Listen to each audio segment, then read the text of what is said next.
Hello and welcome to lecture number 1. We want to get started today going over your first chapter and giving you a perspective on how to read through it, what to look for. Your textbook on career counseling is excellent. Has really good summaries of the primary career counseling theorists and then applications in the second half of the semester that include age level appropriateness, etc. So let's go ahead and get started. Let's see. So we want to make sure that we are looking at the right screen. We're there. Okay, so context for career services, that's where we want to start. Chapter 1, learning objectives. We want to be able to, one, recognize the importance of career for individuals, the economy, and a sense of well-being. We want to be able to gain an understanding of how various things in history, the economy, social transitions have impacted career behavior and the theory that explains it. We want to be able to appreciate the complexity of career counseling competencies. I think a lot of times when people come to this program, they're thinking, I'm going to be a counselor, and they don't realize how career comes into most people's sense of identity. So this is really a strong foundational course.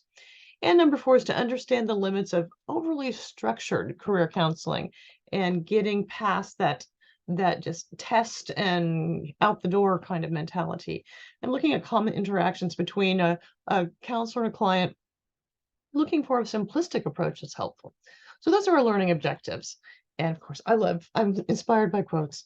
If you have built castles in the air, your work need not be lost. That's where it should be. Now, build a foundation under them. Philosopher, Henry David Thoreau was an incredible philosopher. And he's basically saying, dream your dreams, then make them happen. That's where you are, and that's what you're going to do for others. So in terms of a historical perspective, we want to cover the work values and how that has led to careers and career evolution, some early professional standards that led to government initiatives, and then measurements of trait theories, a huge part. And as an industrial psychologist, organizational psychologist, that is a big part of my background as well. So let's start with work values. What about the dream job? Well, we can really look at the Protestant work ethic or Puritan work ethic that emphasizes diligence, discipline, frugality, waste not, want not. Those are subscribed values often espoused by the Protestant faith, particularly Calvinism. Doesn't mean that other religions are not. It's certainly all religions have a work ethic underpinnings. And in fact, my mother's family is Catholic, and so they were very hardworking. But this is getting past that. This is considered the Protestant work ethic, and it was initially coined actually in the early 1900s by Max Weber, a German sociologist. So that describes pushing forward, etc. Early American leaders also, Thomas Jefferson. He's known as having said that we were revolutionaries, risking our lives and our fortunes so that our children could farm and their children could do art if they wanted to. That is the dream. So you dream the dream and then you make it happen. Let's see a few other early professional standards. How about Frank Parsons? He made his career out of helping others choose a vocation. He began analyzing people's traits to help them align to a more favorable vocation or career for themselves. He began the study of knowledges, and actually in organizational psychology, we make the plural of knowledge to be knowledges. English majors hate that, but knowledges, skills, and abilities, or KSAs. He started that. Government initiatives, well, during the Great Depression of the 1930s, they began analyzing and classifying jobs, and they created the Dictionary of Occupational Titles, first published in 1929. Today, we go all the way to the ONET, the Department Bureau of Labor Statistics, Bureau of Labor. And oh, by the way, the 1950s, right after World War II, there was a huge explosion here. And in terms of careers and helping the GIs find their way with the GI Bill. And the US government began looking at careers and vocations in terms of things, data, and people, which what were people more interested? Engineers tend to be more interested in things and data. Sociologists tend to be more interested in people. And so you'd find, what is it that these jobs require, and what is it that really excites people? Where's people's passion? And I guess we're going to, towards the end of the semester, you'll have plenty of experience with the ONET. It's an online dictionary of occupational titles. So let's talk a little bit about measurement of traits. Trait theory. Let's move him out of the way. So we see, well, or maybe move down here. We'll start with Binet. Trait theory has to do with personality and actually in the beginning, intelligence as one of those traits. Alfred Binet was a French scientist, became psychologist, and he specialized in intelligence testing. The Parisian government came to him at the turn of the last century and asked him if he would help them create, or he would create an intelligence test that could be given to school kids in Paris to help place them. That is the reality of early testing and school placement in France and in Western Europe. So he came with the first intelligence test. It didn't have, it was a good start, but it did not have the content validity of today's intelligence test, like the Wechsler. And that's where he started with IQ testing, and it was to place children in appropriate classes in Paris. Then there's Raymond Cattell. He really started turning attention on personality. You'll read that in your textbook too, looking at trait and starting with trait theory. He was an American. And then we had Gordon Allport.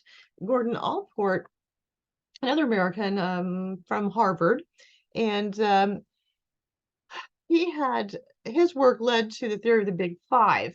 What he did was he was working on trait theory, and he was actually, I have a third-hand story to tell you, that he was going on some trip after he was a psychologist to Austria, to Vienna, and he thought, wouldn't that be neat to be able to meet Sigmund Freud, who by then was quite famous.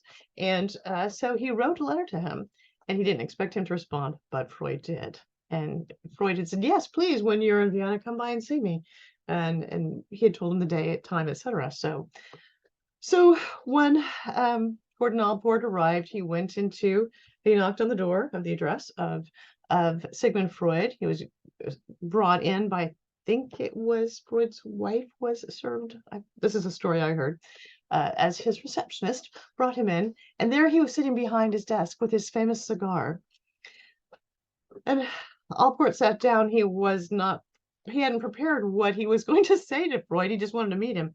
So he was stumbling around. He told him about, on the plane over from the US, he was sitting next to a German mama and her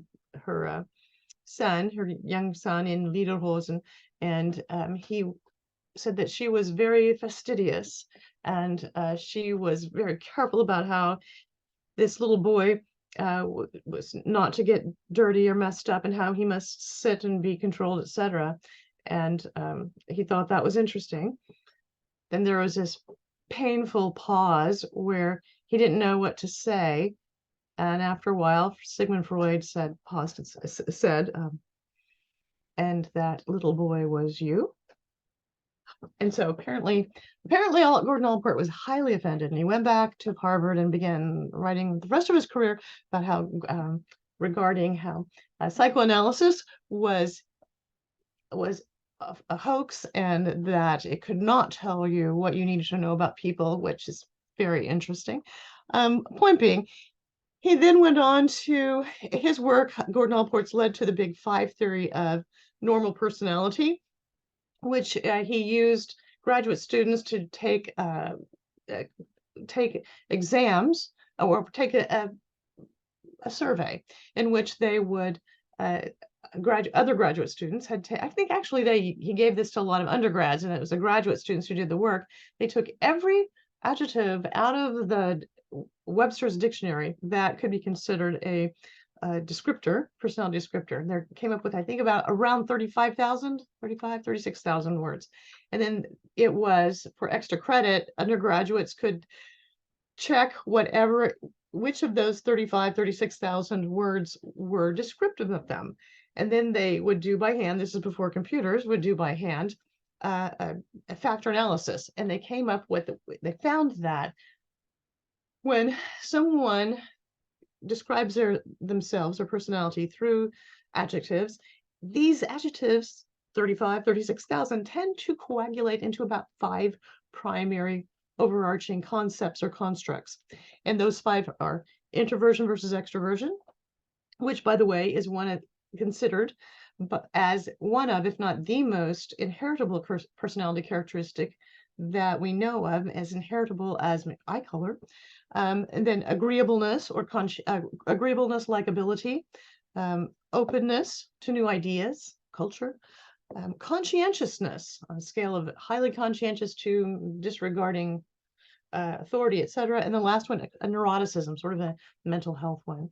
We'll be talking more about that in the future too. So anyway, that is about Gordon Allport, and I find it, when I know more about the people, then it makes the theories more interesting.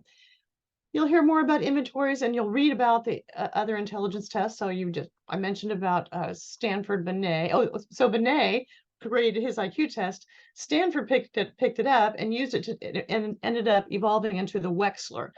Significant research during World War II happened to develop and select people for special ops during World War II. And the strong interest inventory came out in 1929. It was a trait theory, the foundation of many others since then. And then we want to make sure that you know about the Mental Measurement Yearbook. Came out in 1938. It's a cornerstone for test selection. In other words, it's a big compendium that reviews and evaluates tests for all manner of constructs, and allows people to look through them and see what tests they think they'd like to select for use in whatever endeavor they're using in the practice. So a couple of the primary theorists that we're going to talk about right off the bat will be Donald Super and Carl Rogers. We'll be getting more into Super next week, I believe. But there's matching versus career identity and development. So you can see in the 50s, Super came out and said, career is a developmental process. It's not something, yes, for most people, I'm going to be an astronaut. Well, maybe they think that. My 5-year-old grandson thinks he's going to be an astronaut, but he might change his mind. And it's a developmental process. And we're going to see that I think Super had real insight into that. And then Carl Rogers, and in the 60s, very humanistic approach. You remember him from your undergraduate career. He distrusted testing. So we want to pull in that humanistic approach into the career counseling aspect.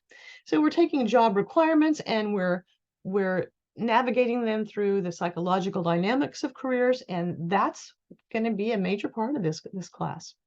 So if we look at this in the big picture, we can see the largest construct is a vocation, using your strengths for the greater good. This is what attracts so many people to the counseling profession, who want to use their strengths for the greater good. And within that is, you pick a career, you use your strengths. And within that is a specific job. It pays some bills, but in the end, we're going to make a difference. Otherwise, we'd be someplace else where we made more money. So let's see. How might globalization affect the workplace and careers? Well, there's constantly changing work and changing attitudes about work from the 1950s, where a lot of people still worked in factories, and it was in the 1980s. I started out even as an engineer with a time clock that I had to click when I arrived and click when I left, even though we were expected to work 20 hours a week more without extra pay. Rockwell, that can be another story. Not many people are working for one company anymore for 35 years. My father worked for Chicago Bridge and Iron for 35 years. Not so many people anymore. Today, we will see downsizing, mergers, and those affect culture. We're moving away from that test and tell philosophy. We're here, take this test, and then we're going to put you in this cubbyhole. There's emotional processing that is involved, and career identity can develop through, it should develop through this self-reflection and a counselor-led discussion. And that's what we're going to be focusing on in this class. Looking at competency requirements for career counselors. You want to have active listening, and that's the fundamental, active listening. We're going to add to that counseling theory, which you'll be getting throughout this semester. Counseling skills, looking individual techniques versus group techniques. And by the way, also online techniques. Differing values by diverse populations. Stereotypes people hold for different occupations. Those are things that we want to talk about and unpack. And then career assessments and instruments can be useful, and they should be applied appropriately. So lastly, we want to say that competency requirements, again, for career counselors, there's information sources that can help you. Guiding clients to resources is something you want to do. When you won't be giving them all the answers, they need to find their own answers to a large degree. So you want to offer them self-help materials, maybe computer-aided programs that you'll actually be taking the focus to. Here at online RSUs offers that. Program management and leadership responsibilities. You're going to have, especially if you have students, as then you would have teachers and parents would be consultants, very essential, obviously. Then we also have research in the discipline, both ethical and legal issues, the ACA, the American Counseling Association, the APA, American Psychological Association. Obviously, these are the major associations for our industry. There's the NCDA, the National Career Development Association, and the NBCC, National Board for Certified Counselors. There's many. So anyway, these are all competency requirements for career counselors. You're in the process of learning them and becoming familiar with them. And this can be a very enlightening and fun class. And the forums are especially helpful. You will be reading starting next week. You'll pick one of 3 to 4 different career counseling cases, read it, and then you'll have the opportunity to read 2 other professionals' reviews of that case. Then you're going to answer one of 3 questions in the forum after having read it and put your spin on it. And it gives you an opportunity to practice some counseling in a safe environment. It's a forum. Every week when you participate in the forum, by Friday, you will answer the question, and then by Sunday you will respond to 2 of your classmates' responses to give something useful, genuine, but uplifting as much as possible to their responses. So with this first week is the only exception, and that is because it's an introduction, you still want to do it by Friday. And I realize that if people don't know that yet, they will by this weekend. So if you are late on this Friday, it's okay.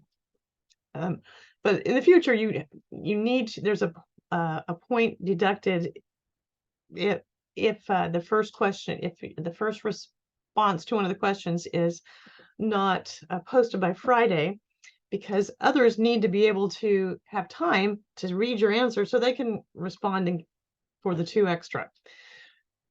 So please contact me with questions. And by the way, I read every post in the forum, because that's an essential piece of our learning in this class. And I give feedback to all. Eager to do so, and looking forward to working with you this semester.